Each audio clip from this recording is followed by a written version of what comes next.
Good morning, everyone. Happy Sunday to you all. This is the last class for the brushes theme, I guess you would say. This is not a Vicki Robinson class. This is a little snippet from one of my other classes that I taught a while back. And it's going to show you how to use current brushes that are default brushes inside of Photoshop Elements that you can use to create your own papers. Now just be careful. I'll tell you a little bit about why sometimes it doesn't work out so good in this video, but I hope you enjoy it. Have a good day, and I'll see you next Sunday. Bye for now.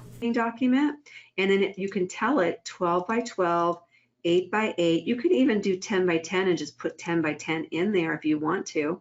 Actually, I'm just going to go ahead and do an 8 by 8, and at 300 resolution, click on OK. Now we got the size of an 8 by 8.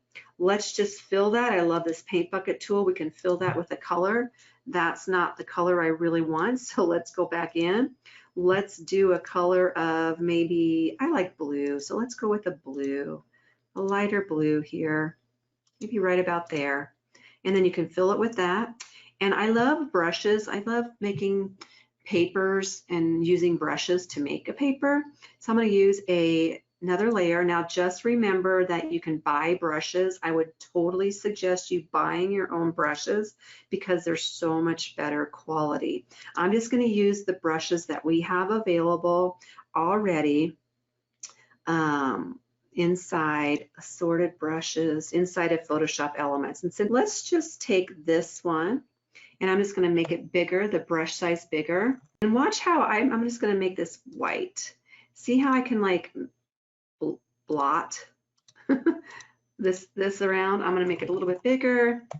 And don't worry about it being kind of pixelated because I'm going to take down the opacity. I'm just kind of showing you how you can make your own papers, although I would suggest you getting some from our great designers.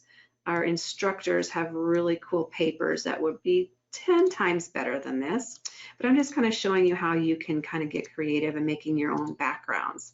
Now, I put it on a separate layer mainly because I wanted to show you you can do a bunch of different types of, not that one. I want you to turn this one off and this one on.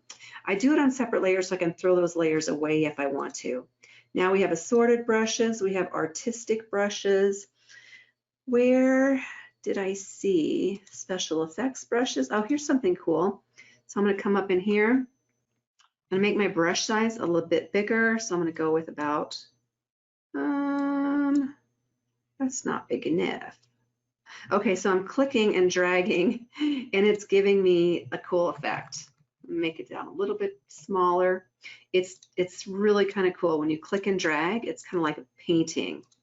Isn't that cool? And then you can take that opacity down if you want to, if you don't want it to be so stark.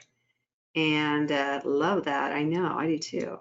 Now be careful though, because these are going to be really pixelated. See, when you zoom in, it's like really kind of blurry and stuff, which you could, it's fine if it's like a background. So you can make your own papers with some of these brushes. But again, designers sell brushes at higher quality, so you might want to consider that, especially if you get into the intermediate or advanced level.